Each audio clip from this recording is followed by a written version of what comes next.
And welcome back to Western Mass Turf. We are joined today again with Mike, Busy Bees, and we also have our special guest, Matt, sometimes goes by the Grass Factor. Martin, welcome. Thanks for joining us tonight.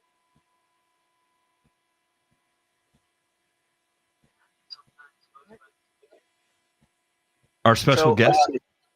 yes, special Who's guest, that? Matt. Oh, I thought there was someone else coming on, and I was like, wait, there's another? No, for some reason my phone wanted to have go like full volume for a reason. Oh, It's all right. that's fine. Fine. So, welcome, gentlemen. Welcome. Thanks for joining the live stream tonight. Yeah, thank you for having me. Yeah. So we were talking earlier before the show about some of the things that got us into this industry, or got us even just involved in watching YouTube channels and things. And I was talking to Matt, and he said I stumbled upon Matt's the Grass Factor, and I was watching him do the whiteboard presentations, and this was about the same time that I was working in corporate lawn care, and was actually doing very similar whiteboard presentations. And I said, "Oh, geez, I got to watch this guy because we're pretty like minded, and I like what he has to say." And what, 5 6 years later, he's on my live stream. So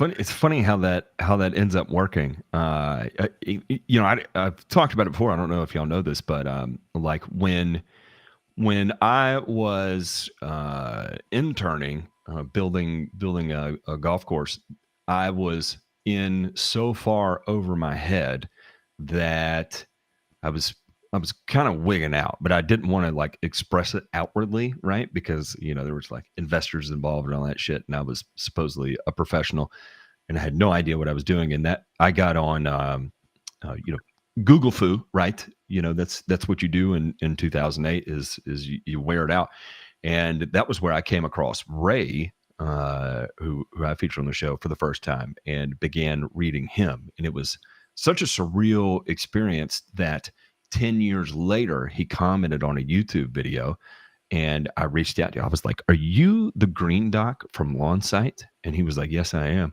And I was like, "Is it going to sound even weirder? Can I call you?" He's like, "Yeah, you can call me." And then, obviously it progressed from there. But it's funny how it all goes full circle, right? yeah, absolutely. Yeah. No, it's pretty And, neat. to pick up here, and I don't mean to interject like this. No, You were in corporate lawn care, and I'm going to ask it again because we were saving this for the air. You were in corporate lawn care, and I will give you my honest to God opinion on this as well. How much did you enjoy your time in corporate lawn care? so um, there's a lot of aspects of it that I really did enjoy. I think the camaraderie, right? So you become like a brotherhood, and that brotherhood becomes family, and that family is forever, right? So I'm still in touch with those people to this day. I've been to their weddings. I know their kids. I just so that phenomenal aspect about doing corporate lawn care is the connections that you make. Um, and we used to call it, because work is hard. The work is totally hard. But we were brothers in the trenches for the most part. I mean, we were battling the same battles. We were having the same hard discussions with customers. And there's certainly a camaraderie there that just never goes away, for sure. It's So that, irreplaceable. yeah, yeah, absolutely, yep, yeah. Um, So, that's what I liked about it. what and let me ask you this: what aspect of it did you not like? So as we progressed and got larger, there was just um, the turnover of technicians was tough. We were pushing them pretty hard, and we were pushing ourselves really hard. So I think the mental and physical stress that came out of being a big company really was the hardest part that I didn't enjoy. What was the turnover rate for like both of y'all? in the corporate world, where both you, Matt, and Brent were, like, what did y'all see as like turnover rate? Like, did y'all see like a guy stay a week, a guy stay a day, like you see like 20, 30 guys come in, like leave? It's hard to peg down. We normally we would have the spring round, spring round, and then the first spray round, and then after that, people were jumping ship. So so two rounds in, and now we're scrambling to replace them and train them on the road and get them licensed and up to speed. And so it's pretty tough. Matt? So, I've got an echo. I apologize. I'll start with this. The first thing that I really liked, and so when I was at True Green, I enjoyed the hustle aspect of it because I learned how to talk to people from a provider standpoint, and it also put my ass into gear when I fully understood at that point what it meant to be in corporate America, that you're a number and you're always going to be a number until you accomplish things that allow you to stand out amongst the sea, right? You know, how do you differentiate yourself from everyone else? Because at that point, education is not a differentiating factor. It's it's either going to be sales, or it's going to be production, or it's going to be your personality. It's going to be your ability to retain customers or save customers that cancel, right? And so I learned really quickly that I couldn't lean on the fact that, oh, I went to this school. I couldn't lean on the fact that, oh, I try real hard.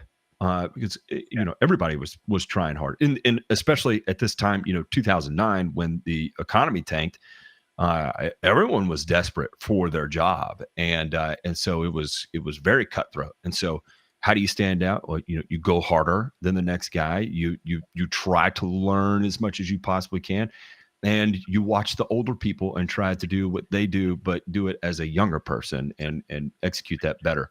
So that aspect of True Green I really liked. The unobtainable production goals was difficult to deal with, right?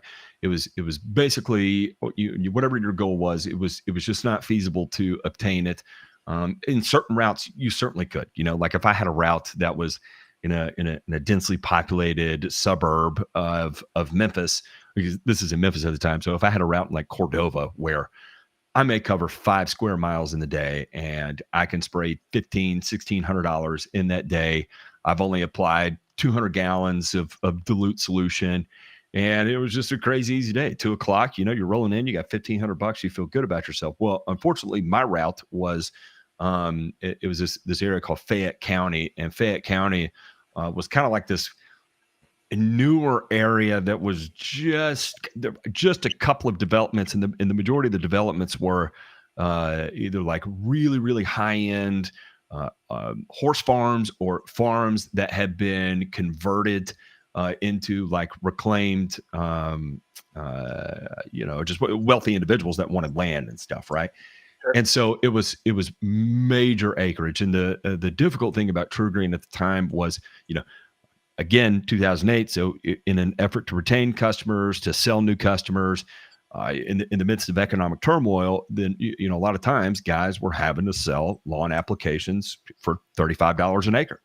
And, I've got a 2.5 acre property that I've got to go spray, and I only get $70 for it. And my goal for the day is $1,200. And you're lined up with 4 of those back to back to back to back.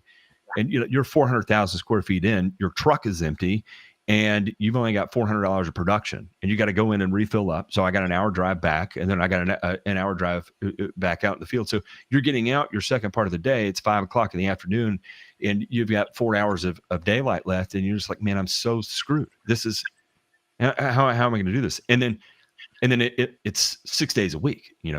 Right. You have to be there on Saturday, and this goes from January 15th through Christmas, of 6 days a week, 80-hour weeks all year long, and you just could not get away from it. And then the oppressive heat in the summer, and you don't have air conditioning in your truck. Exactly like you said, it is hard ass work. Yeah. Now, when I went to Fairway Lawns was such a different experience to me. And I say this, and I actually say this from the bottom of my heart. One, of all the jobs I've had working for other people, that is above and beyond my favorite job I've ever had.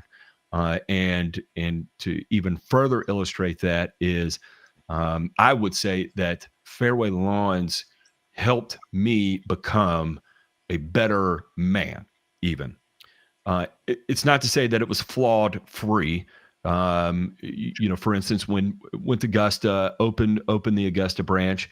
The guy I was there with was shady. I'll put it that way. And then one of the vice presidents, a gentleman by the name of Gordy, said something to me. And unfortunately, when I was in Memphis at Fairway Lawns, my boss there, Stu, God love him, it was the one who taught me that it is okay not to take shit from a customer. He's like, do not let these people talk to you like that. Defend yourself. You're a human being, for Christ's sake. You cannot let them talk to you like that. You're a guy just like they are at the end of the day. Don't put up with that shit. And so I learned how to kind of get a little bit of a chip on my shoulder, and it was very much supported, like you said, the camaraderie of everybody I worked with.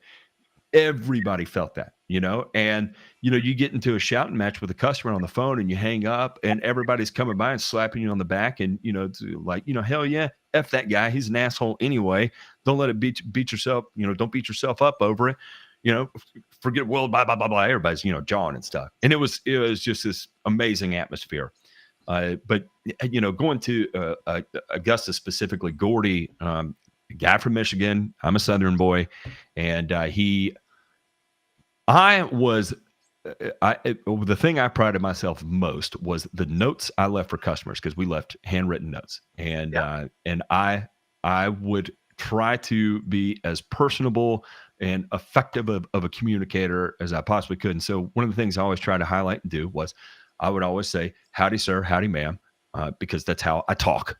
And then I would always, thank you, sir, thank you, ma'am. But I would try to highlight what I did that day, what they can expect from it, and any kind of changes I need them to make. Right. Yeah. Simple stuff, but I tried to make it personal with, howdy, sir, sorry I missed you today. Hope your dog's doing good after, stepping on the nail or whatever. And then go on about it. And he told me that I, reading it read like white trash, and he was like, this is just unacceptable. This is not professional. This is terrible.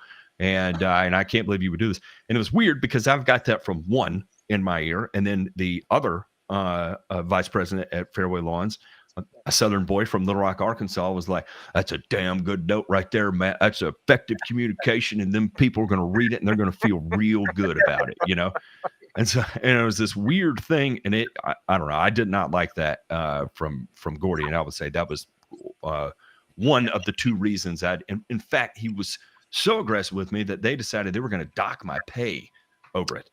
And it went sideways from there. So outwardly, I was like, oh yeah, sure. No problem. I got this. I fucked up. I'm a fuck up. And so, I'm going to do what I'm supposed to do here.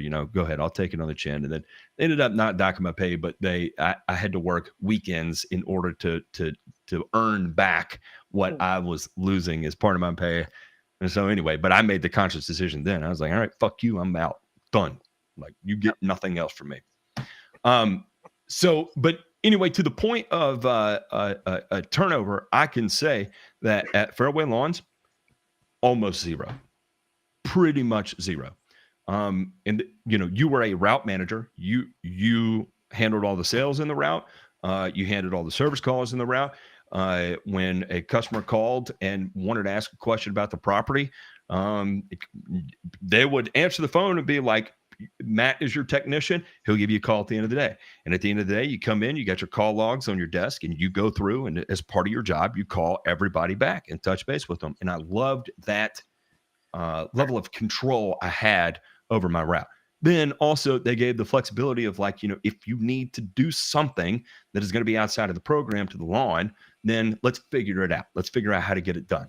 and would encourage me to be creative with sales in that way. You know, like, all right, if you want to try this, let's see how we can at least try to get paid for part of it if we're going to be doing something experimental out there, you know. And I sell it as what, you know, whatever I got to sell it to in order to justify the visit, to be on it, to try something new that we don't normally inventory. And so I absolutely loved it. And I think it's fair to say that everybody I worked with there really liked it. Maybe not everybody loved it as much as I did, but really liked it. But to your point, everybody I worked with, especially at my Memphis location, I mean, those guys, again, like you said, to this day, I mean, I have nothing but the most respect for them because they taught me a shitload about life and being a better man. Yeah. For a minute there, I thought we had Tucker back on because that's He did go on that spill too, didn't he? yeah. Well, Matt, I know you're busy. I'm sure you don't tune into my channel, but one of my technicians, Tucker, he followed me over from corporate lawn care, and he was just over the moon about what you're just saying. He said he loved having just direct contact with his customers. He's in charge of his own service calls, all of the scheduling and how he's going to do the route. He loves it. And that's the biggest plus for when he came to join me. He was just over the moon for that. So yeah, it's a big difference, right? So you don't have somebody that sold like you said, a $35 application that's really 40,000 square feet, and you're getting paid a commission on that, right? So big difference, yeah, for sure. And I'll even go as far to say that, you know, even though that experience inspired me to go into self-employment, if anything, what it taught me after going into self-employment was, especially when I was a much better employee as part of a developed system like Fairway Lawns has. I did much better in that kind of guided environment than I did as a solo operator. You know, having the systems in place. You know, I mean, that was total shell shock to me to have to learn how to develop and implement my own system. I thought, well, I've done it this way forever. I could just do it the same way. And then you start trying to do it the same way. And you're like, no. It's different. I gotta make it my own because it just doesn't add up the same way. So I learned that lesson the hard way. You know, when you know you're broke and you pull up to a new customer's house and it's this really, really nice lady, and she's like, look, and you know she's a widow and she's 60 years old and a relative, you know, a young widow, you know, and she's like, listen, honey, can you please do me a favor? It's hot outside. Do you mind pulling up that azalea? And at Fairway Lawns, you know, I'd be like, look, I would love to. Unfortunately, I can't because of my schedule, but I can refer you someone who is going to be able to get out here pretty quickly to get it taken care of. But me being broke and hungry and, you know, desperate, I was like, yes, absolutely, I can. And then 2 hours later, you're swinging an axe and you still can't get the damn thing out of the ground, you know, and you're just questioning your sanity. Like, why do I do this to myself? Wait, you don't get a spare tire and a fucking chain in the back of the truck just for that little old lady? No. No. Oh, I've definitely been in those shoes. I've changed light bulbs. I've removed air conditioners. Lord have mercy. Speaking Change from the experience, tire. especially with the azalea. I know. I've been there. I know the feeling. But It we is- grow from there, right? We're Yes. in a spot now. Like we learn those lessons, and we can actually, you know, teach people to, you know, don't do that. That's not your responsibility. It's, And I want to ask you this too. I feel like the reason why us that we encounter when we encounter each other in lawn care, and it may not be this way with everybody, but I feel like there's a significant number of us that have to learn the hard way. yes. And is that and I don't know the answer to this question. Is that just it's predominantly a male industry? Is it predominantly a male thing? Is it predominantly just more of a lawn care thing, or I think it's more the guys who get into the lawn care side of this, because I just don't feel like I see it as much in like golf, or some of the other segments of turf. Seems like a lawn care thing. I think it might. I think it might be. I think it. Well, I think there's other industries. Let's say this is a tough one, but when I was in education, I mean, kids want to learn the hard way, right? Sure. Yeah. You know, My son. yeah, my daughter, she does that. She's probably watching now, so hi, Katie. Hi, But Katie. I gotta pause and start laughing at damn jokes there. I missed what you said. Sorry. No, I gotta pause for a minute and laugh at damn jokes Derek posting up here on YouTube. Love my mom. Oh, yeah. Well, he's our resident comedian in the chat. So Yes. I give him a couple of hot peppers every winter, and he plants those, and that's his payment for providing the humor in the chat. So Oh, my wife had a joke that is, she asked if everyone is vibing in here, and wow, that is funny. Yeah. Oh shit! You said it. It pains me to say that. Live on the air, folks. Yeah. Martin said the word. he can get away with it. He's in Western Massachusetts now, so he's away from home. So changes in latitudes, changes in attitudes. You know, Oh, so you can't do it Thursday or Sundays. that's right. Let me ask this: how did both of you get into lawn care? Like, what was the catalyst for you to make that decision? Go ahead, Mike. I'll take it. Well, we talked about it on my Thursday. I started at 12 years old doing my first side job. I've been in and out of the plant life, HVAC, stuff like that. Realized I have a problem with storage per site. I do learn. I do retain information. I like to learn. I want to learn. I want to more and more and more. I want more information. Can you turn your mic up? Yeah, can you, or just eat the microphone a little bit? Yeah. Here, look, better. Yep. Keep your mouth against that microphone. Pretend like it's yeah. I'm not even gonna go there. We'll let somebody else make that joke here in a minute.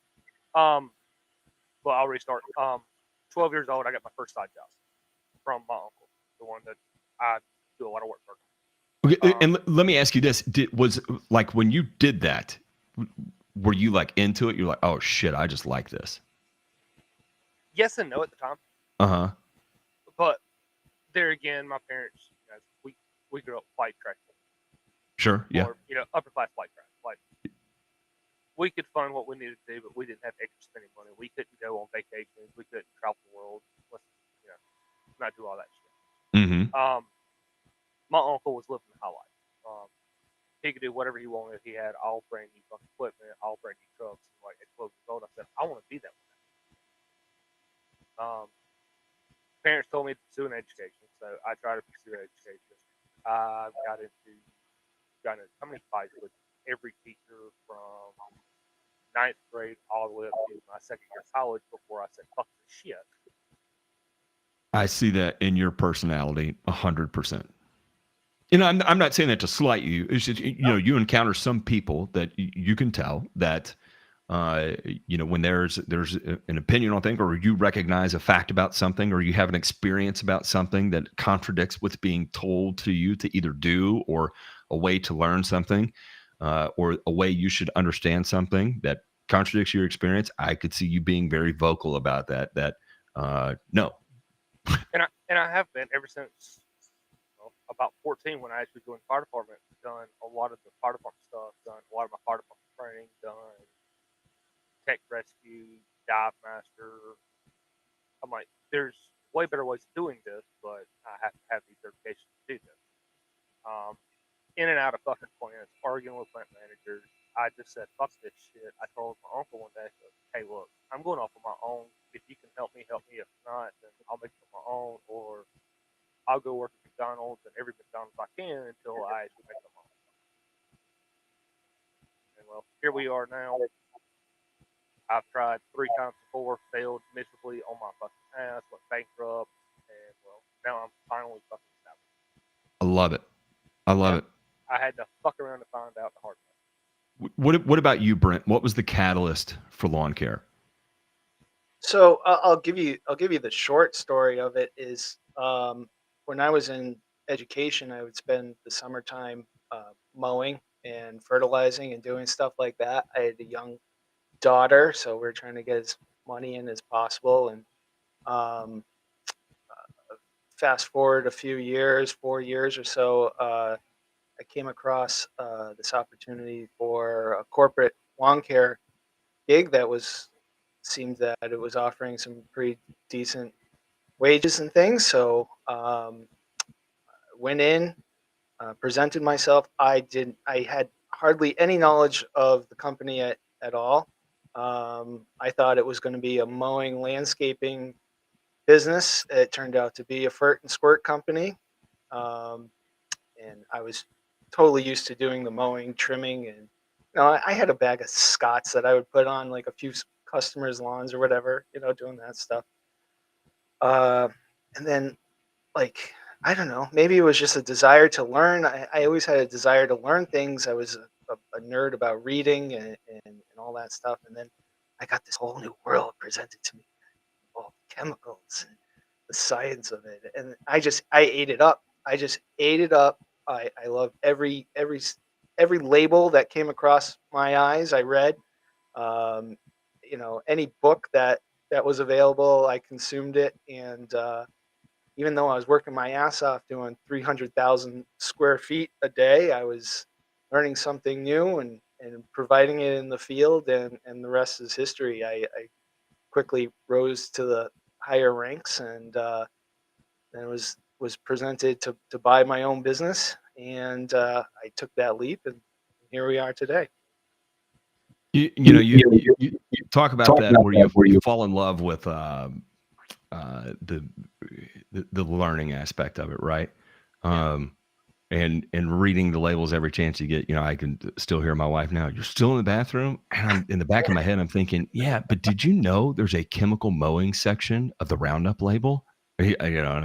Obviously I can't explain that to her, but I'm like, yeah, sorry, I'm dropping a dump and reading this label because it's fascinating that you can chemically mow. Why can you chemically mow? I don't know. Let me find out how that works. And I always said I failed I thought my dad's an electrical engineer, so I thought through osmosis I would become an engineer, and I learned pretty quickly that was not going to be the case. Now I loved golf. Golf was my thing, and I played a lot of basketball and I played a lot of golf. And as a kid, and this is entirely too young to be doing this, but probably somewhere around 5th or 6th grade, my mom during the summers would drop me off at Audubon Golf Course in Memphis. And so I'd, get there at 8 o'clock in the morning, and then she'd come pick me up at 3 o'clock in the afternoon when she got off. And I would just spend every day, all day at the golf course and just play round after round after round after round. And then I did the junior PGA and just, got to see more additional courses and all that fun stuff, and just really fell in love with it. But then, going to college, like, oh, I got to impress my dad. I got to, whatever, I want to be wealthy one day. And it's funny looking back on it too, because, you Mike, talking about your situation, we never had any money growing up either. And I never did understand why. I'm like, why my dad's an engineer. Why do we have no money? But as an adult now, I can look back. Well, you've got 3 kids in private school, and only one income. And my mom did the best she could to try to bring in some income, but it wasn't really much. And I'm like, oh yeah, now I get it. I fully understand what that's like. But so when I had that, when I got weeded out of engineering, it was trying to figure out what I was going to do. But I knew that I loved golf, and I was like, man, if I could do something related to golf, that would just be special. And so that's how I made that transition. Well, I guess I was super inspired by it, but where the inspiration really came was, like you said, the never ending quest to answer the question why. No answer is ever satisfying enough, because there's always another segment of it that you continue to learn. And I always told myself that if I ever got bored with if I ever stopped learning in turf, like if I hit a road or a wall where there was nothing else to ever learn, then I would move on from it. And fortunately, that there is no ceiling to learning in turf, right? And so I've just love of turf grass is just it's above and beyond. It's an extremely satisfying career, and I wouldn't trade it for the world. Well said. Well said. So, question for you now: what made you want to start Carbon Earth? And then I know you had a few setbacks with that because we have talked. Then round 10 starting junior. Yeah, so I'll tell you exactly what happened is that I had a reputation amongst distributors in my area as being a dick. I was an asshole. And the reason why I was an asshole is that I would call my rep and I would say, I want this product. And they would always be like, yeah, that's cool, but what you really want is this product. And I was like, no, I want that product. And they're like, no. But have you seen this product? And then have you seen this product? This is why we are friends. And then I would be like, look, I don't want this product for reasons X, Y, and Z. Well, that's not a valid reason. And so I would fight. Unfortunately, I'm prone to get into arguments, and I don't do it to be mean or angry or ornery. And I promise my closest friends I argue with on a regular basis, because that's what I do. I argue a shitload. I'm very opinionated, and when I have something in my head, I stick to it pretty steadfastly. My wife is literally the only one who has cracked the code where she can actually get me to see both sides of a lot of things that otherwise I wouldn't be able to do.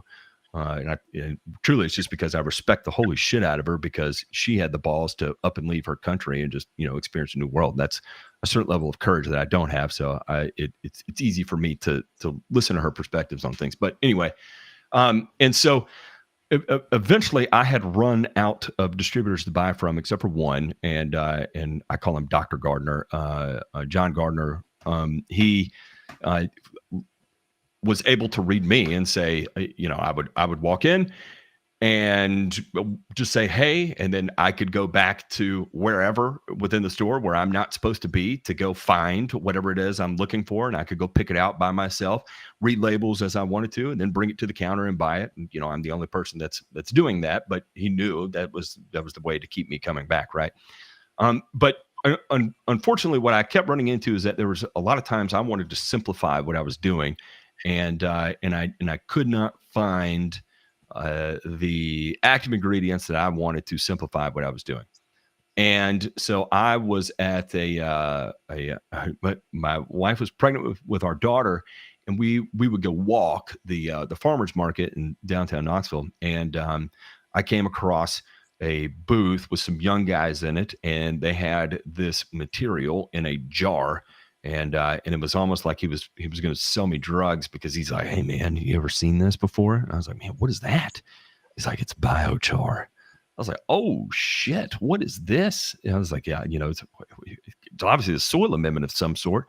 He's like, yeah, man, it's a soil amendment to do crazy things in your garden. And they're not grass people. They're not soil people, process engineers and all this shit. And so, I hear their pitch on it. I'm like, you really have no idea what you're talking about. And I called them on it. And then they're like, hey, how about you come to our facility and we'll just show you what we do and just take a look at it. So anyway, that's where I met my now business partner, John Borden, and went out and looked at what they were doing. And got interested in it, and trying to figure out how to utilize it. And they were real cool about just giving me material to play around with.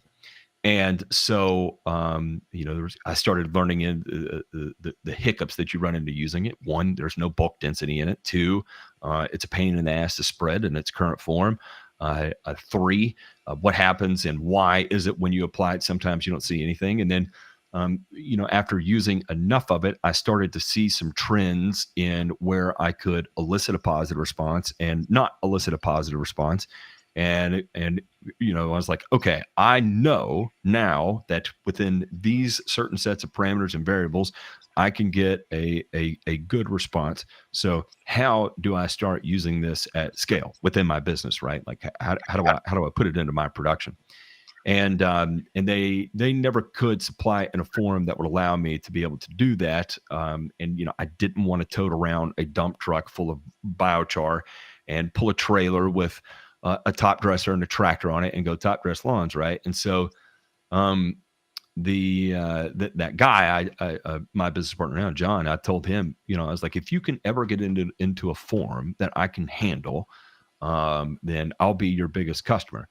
And so he disappeared for a few years, and then came back to me and was like, I'll never forget. We went and had beers on campus, and he pulled out another jar, and he's like, "Will this work for you?" And it was the prettiest granule I'd ever seen. And I was like, "That's exactly what I want. How did you do that?"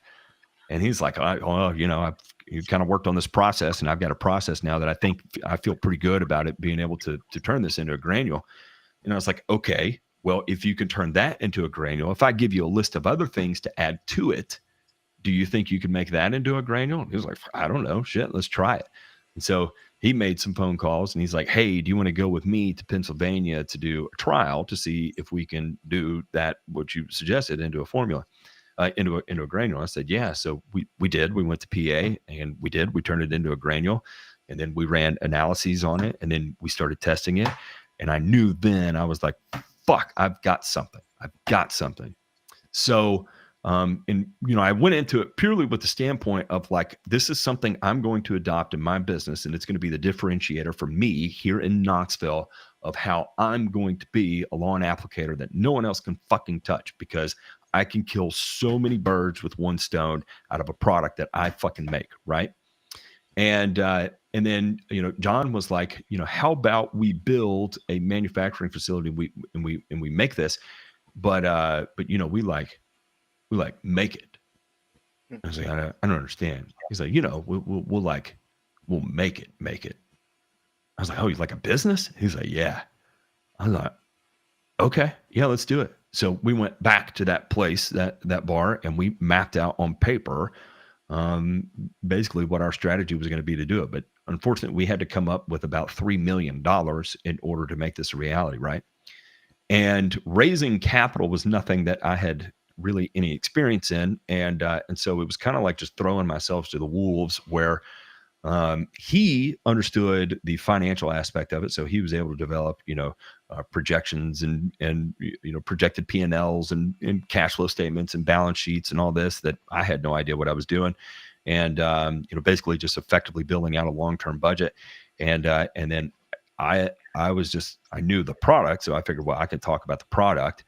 And so we started asking around, where can we find this kind of money? And one conversation leads to another, to another, to another. And what's funny is that when you're asking people who are of the means to give you $3 million, they obviously, their priority is protecting their money, right? And so they're going to poke holes in every idea that you have, and that's it's part of their due diligence process.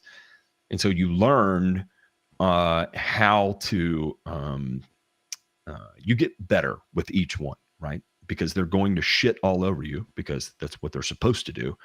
And so you learn how to pull your panties up, not get them in a wad, and learn from that conversation and take it to the next one. And so, finally I got to a point where, we found someone, and we were able to raise the capital, and then we built the plant, and it turned into something that we weren't quite prepared for. I'm not a manufacturing expert by any means. At the time, I'd never been a part of manufacturing at all. And so it was all fuck around and find out, learn the hard way. Right. And so, unfortunately with COVID, they wigged out. And this is what's fun is that we got started, we got going.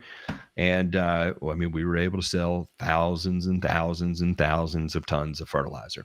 And it was a pretty cool thing as far as a feather in the cap of being able to take, what was just an empty space in a field.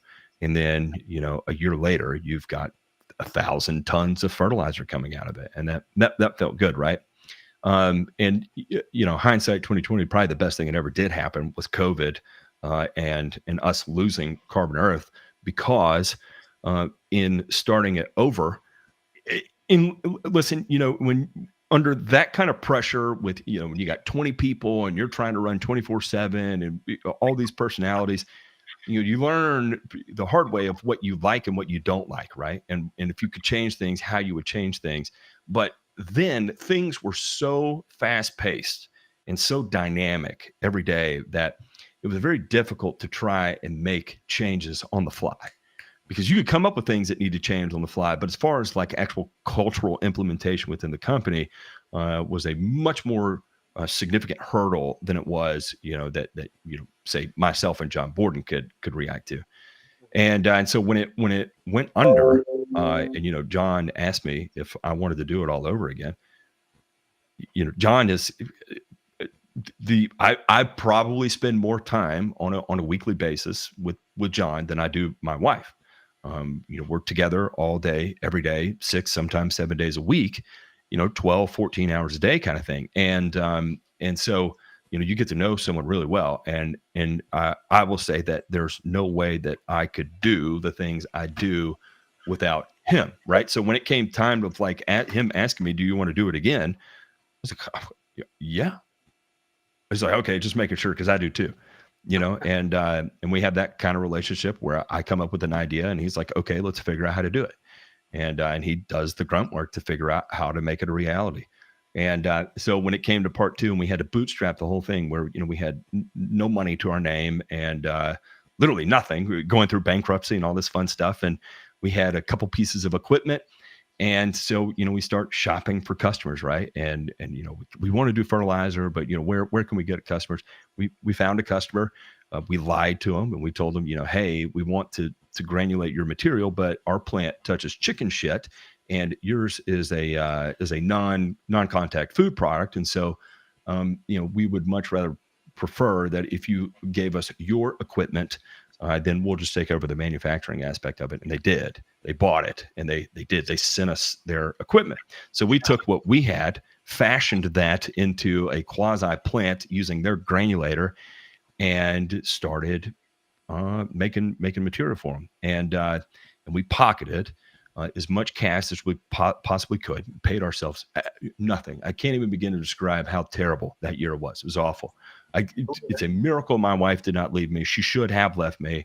And I mean that from the bottom of my heart. She should have fucking left, because it was terrible.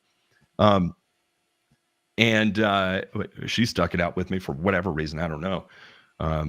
Probably because of my giant green card. Isn't that right, baby? If you're still listening, that's a joke. No, it's your it's an inside joke. Card. Yeah. And so we saved all that money, and then we used it to buy our own facility. And so we did. We bought our own. We moved to Tennessee, so we're a lot closer now. And that customer that helped us get started, obviously we feel a lot of loyalty to, and so they're our priority now. They are a very, very close partner of ours, a relationship that we extremely value. And so we take really good care of them. They take really good care of us. And then in the meantime, while we're not working on that, we've been able to do, some of the things that we used to do, but on a much smaller scale, right? So we play around with fertilizer. I've got ideas rolling around in the back of my head. I'm a turf guy at the end of the day, right? And so I come up with an idea. We got a little bit of downtime. John's like, okay, hey, look, I can modify this, and I think it's going to work with what you've got going on. And then, we'll try it. And Ryan Knorr has been great for, I've got an idea. I pitch it to Ryan. Ryan's like, yeah, fuck it, let's try it. So, you know, I'll be like, all right, man, here you go. Here's a pallet of it or something. You know, see if anybody wants to use it, and he'll get it into people's hands, and they're like, hey, this is good, or no, that's no good, and then you know make adjustments from there. So anyway, Oh no, I remember the sellout on Green Ore. yeah.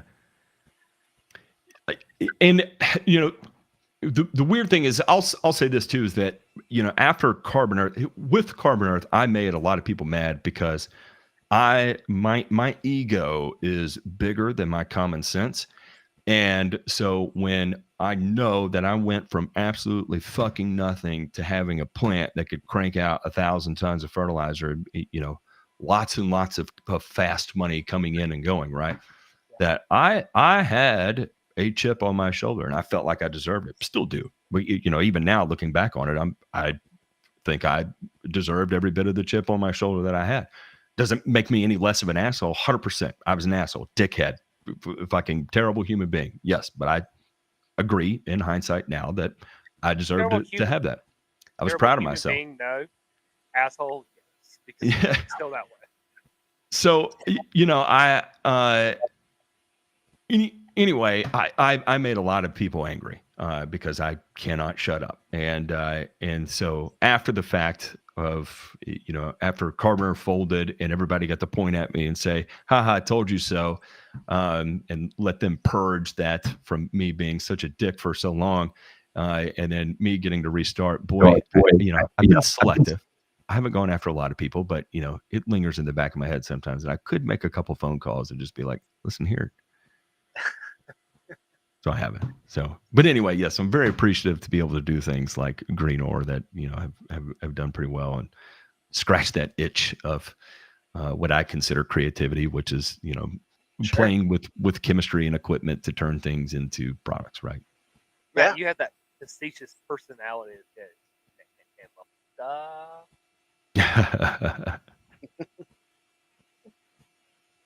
Well, but maybe you have grown from that a little bit. Yeah. Like you're just waiting to go. Yo, look at this. It's debatable. I don't know. I try to stay under the radar these days. I'll say that.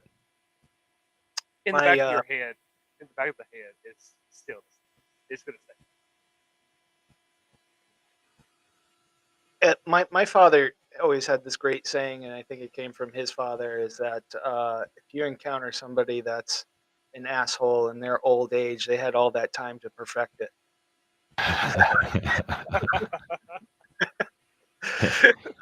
So, well, my question is, what does he say about young assholes? Oh, I don't know. I was just going with the old timer joke on that one, but typical millennial bullshit. Hey, we're 4 years apart. I'm one of them. Trust me. I'm not saying that as a slight. You're very proud millennial. Well, we're that in between millennial, aren't we?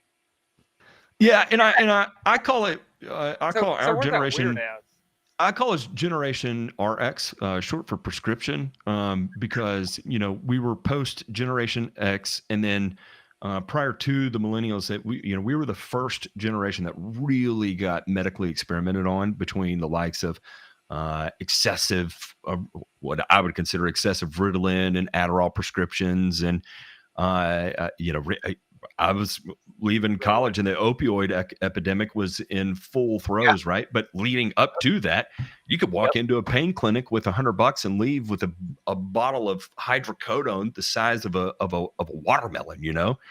And so, you know, I feel like our generation was just, I mean, we were Generation RX. We got turned on to the drugs by the doctors for the first time.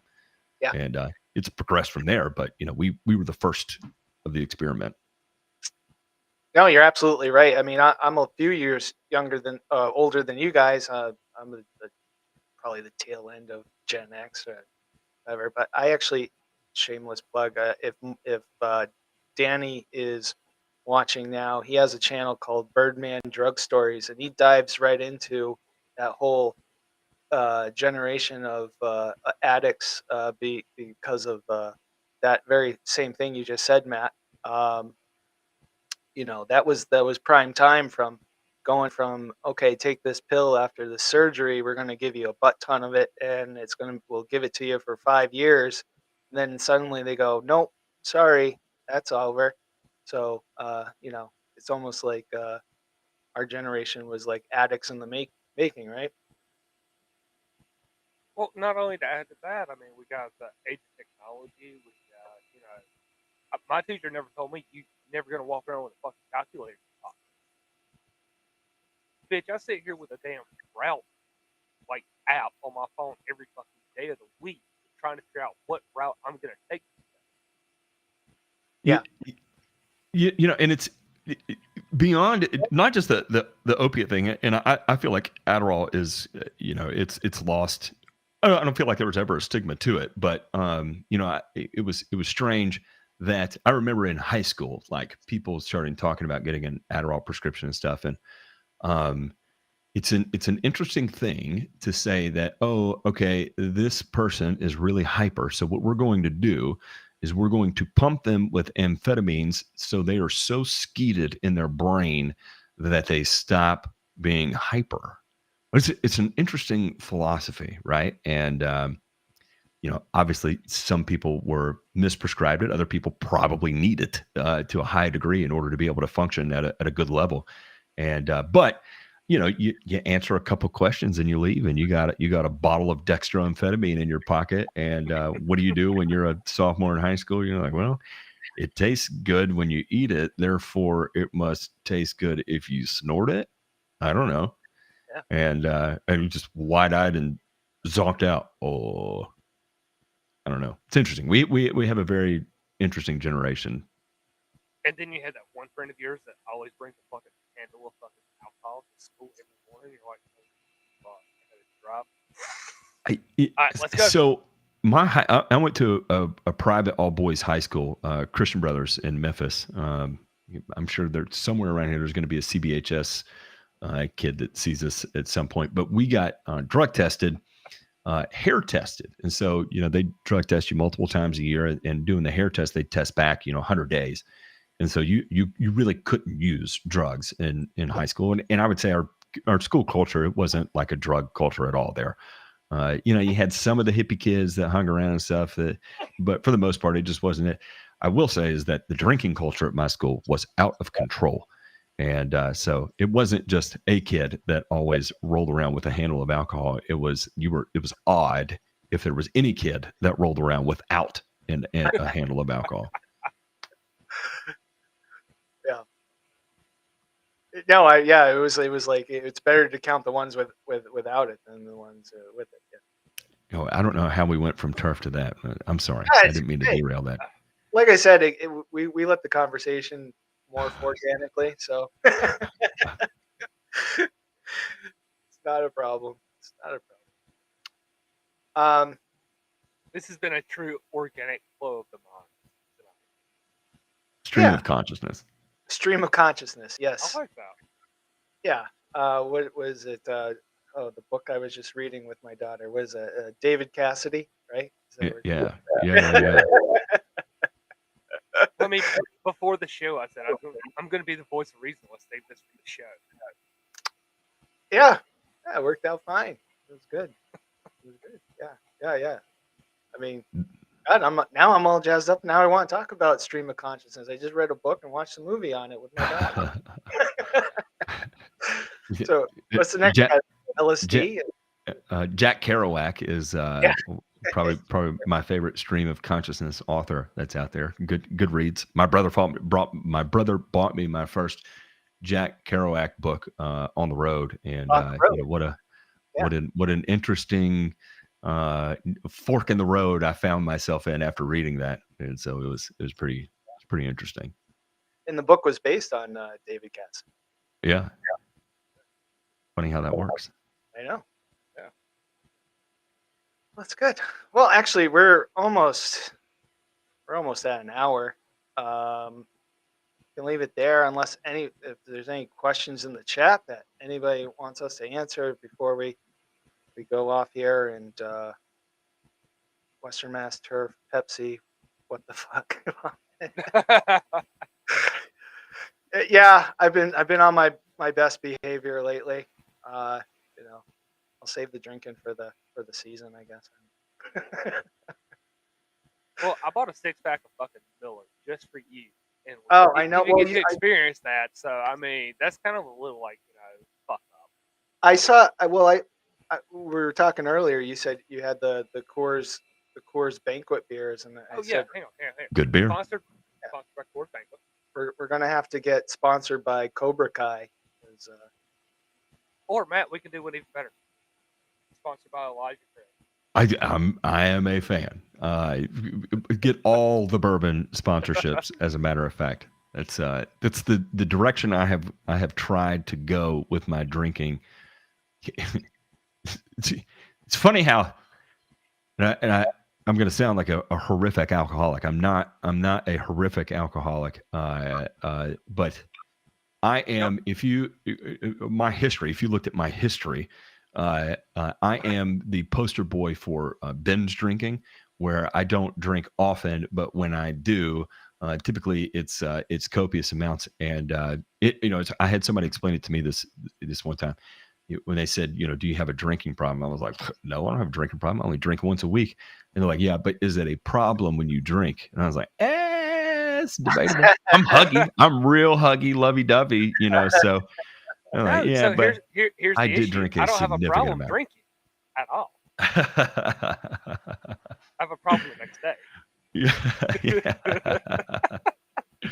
But I switched to bourbon to try and I'm like, well, if I'm just drinking neat bourbon all the time, surely I'm going to cut down the quantity I drink, just because it's a bit more difficult to get down. And no, okay, it didn't work. I had to grow up and stop doing that. And I don't know. I'm not a very good adult.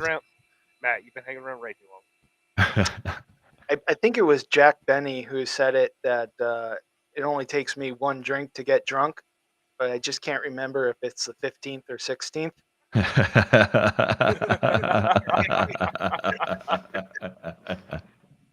like that one. Yes. Yeah. I remember Gravely's. I don't remember Koch. Good enough. Right. Well, gentlemen, I think we'll end it here. Matt, very much. Thank you very much for joining us tonight on the stream. We've learned a lot. So I'm so thankful that you're able to join us tonight. Thanks. Yeah. Thank you. Thank Mike. you, Matt.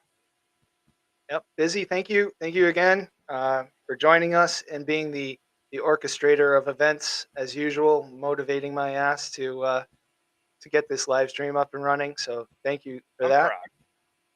And I would like to thank all our viewers at home or on their devices tuning into Western Mass Turf. It's always a pleasure seeing you guys in the chat. Thank you so much. And everyone, have a great night. Love y'all.